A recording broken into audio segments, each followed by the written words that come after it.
Hiya, my name is Jay and welcome back to Bumi Reptile Sanctuary. Today we're going to be working on what initially was going to be an indoor habitat for Komodo dragons but ended up being something entirely different, and in fact turned out to be my favourite build so far.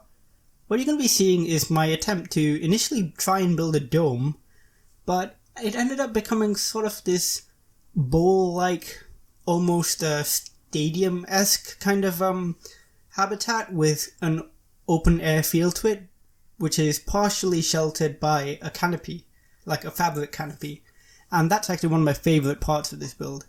It ended up being quite an extensive project, which is why this whole episode's a bit longer than it usually would be, and I do hope you enjoy it because I really love building it. It was took me about 2 days, probably about 3 hours in total, I think.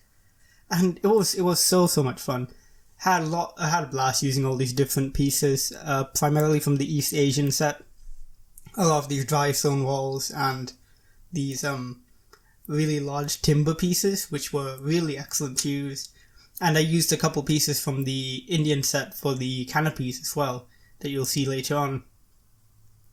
As for the animals we're using, today we're going to be using Komodo dragons. They're some of my favourite animals, period. They're just amazing creatures.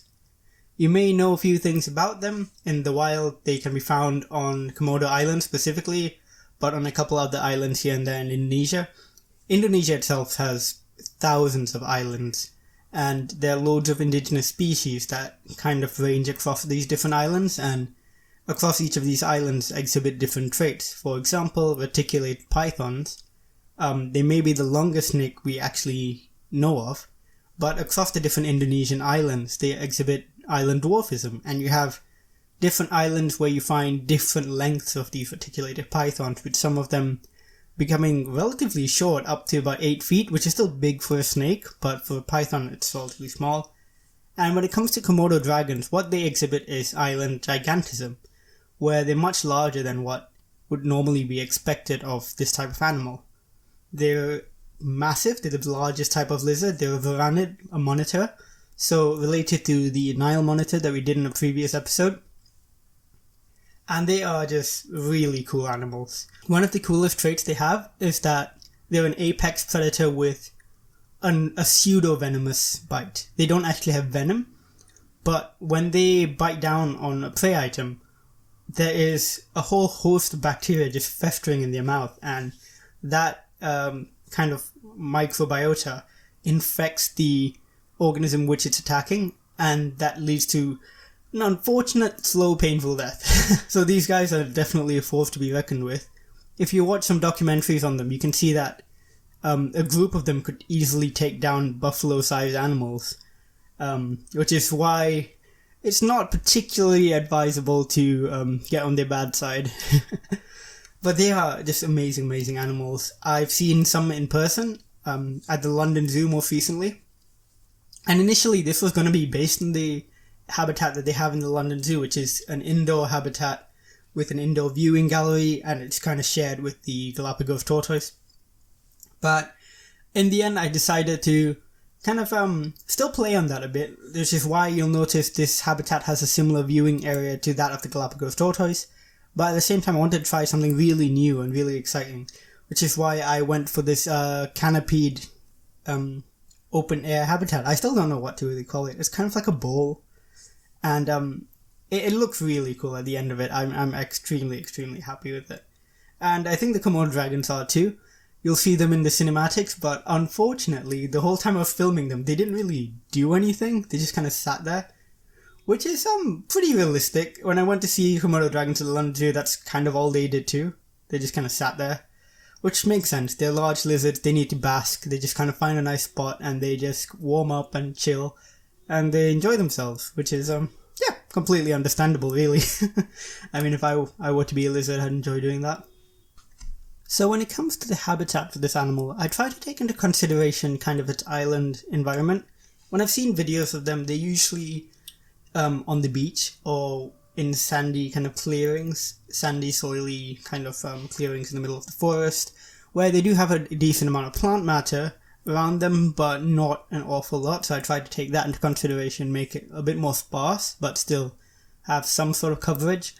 I also didn't want to make it look overly natural. I know that sounds kind of counterproductive, but I wanted to make it look like it was a man-made attempt to make this area look natural, if that makes sense. That's kind of what a lot of zoos do. They attempt to make things look natural, but you know it's not quite there. And that's kind of the look I was going for with this. I am really, really happy with the outcome.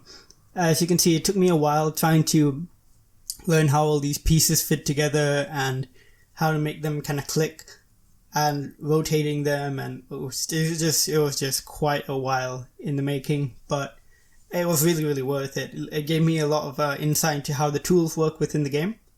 The ability to just rotate and move things as much as you want is incredible. It is absolutely incredible. Using these construction pieces, you just get as much freedom as you want. You can build pretty much anything you can think of in the game, and I love that.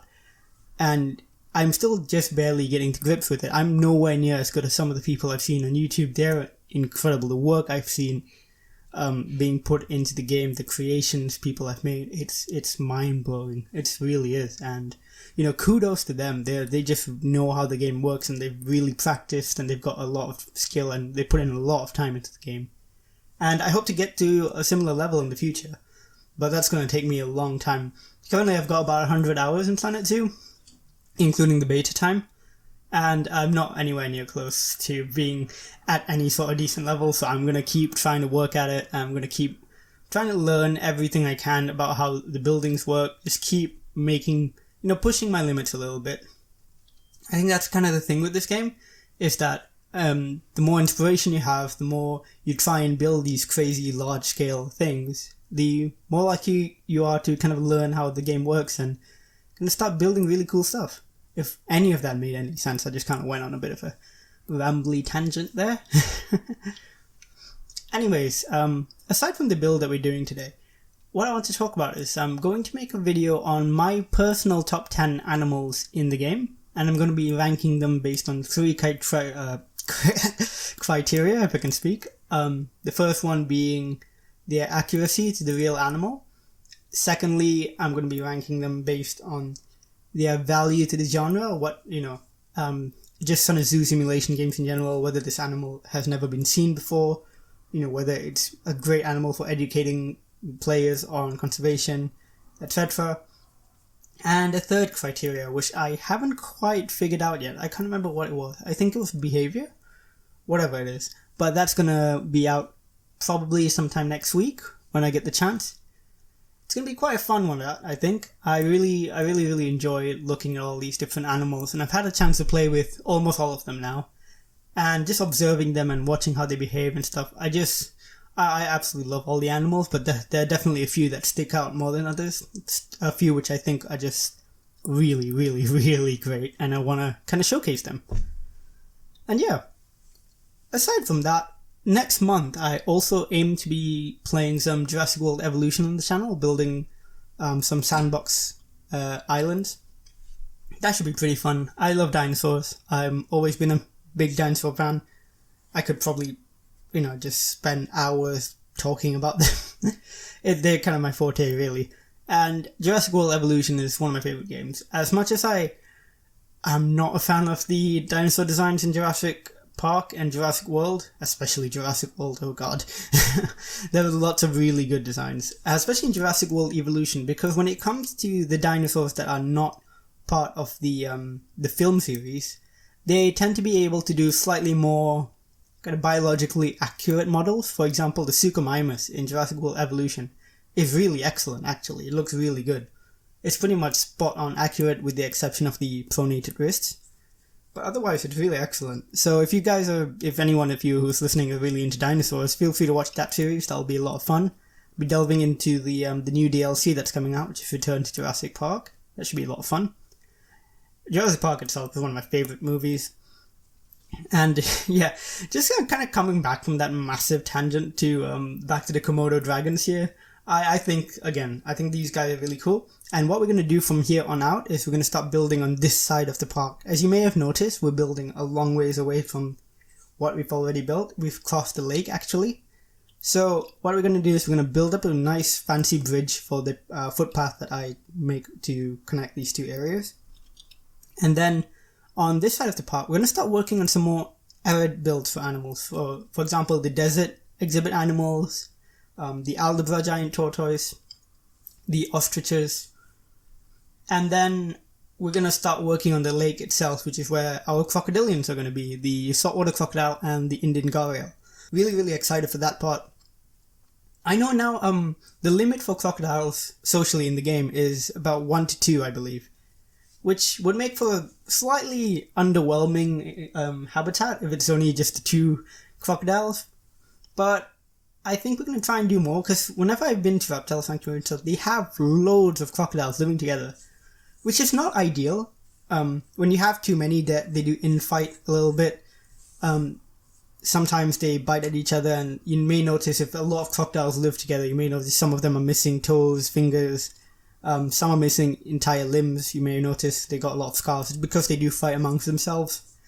Not even really on purpose, it's just because they're packed in so densely. And when one of them finds a good basking spot, all of them kind of find the same basking spot, and they all kind of cram together. And a crocodile isn't gonna, it's not gonna find itself in the most comfortable of places, and when it just turns around, it might accidentally find itself getting chomped on, which is, again, not ideal. So I'm not gonna overcrowd the habitat, but I do want it to be more than just 2 individuals. So we'll see what we can do there. With the gharials, I think I might keep them to a much lower number, because gharials are pretty endangered. They're really quite badly endangered, which is a shame because they're beautiful animals. They're some of the most interesting looking reptiles on the planet. Don't tell them out about turtle, I said that. But yeah, Indian gharials are beautiful. I have this very vivid memory of me as a child being at a zoo and being on a bridge, and I look down and I see this massive gharial just kind of cruising along this river underneath me. And for the life of me, I can't remember which zoo that was at or where, but it just sticks out like this particular memory is just really, really strong in my head. I have no real idea where it came from, really. So one day maybe I'll track that down, find out where on earth I saw that massive gharial. Or maybe it was just massive because it was, me as a kid, and I was pretty tiny. It's a very tiny kid. I mean, I'm still pretty tiny, but, strange ways of putting it. But yeah, so that's basically the plan moving forward. Anyways, I hope you guys have enjoyed this build. It has been one of my favorites. If you'd like, I am going to put the shell of the habitat on the workshop, so that encompasses the circular exterior plus the canopy. Again, the canopy was such a fun build to do. It looks really good. It genuinely does look like fabric being draped over this area. And that's it for now. Thank you guys so much for watching. Subscribe if you like, and leave me a like as well. Any feedback is more than welcome. Any critiques or any suggestions. Even if you have any animals you'd like to see in the park which aren't reptiles, please feel free to let me know. And I'll see you guys in the next one. Bye!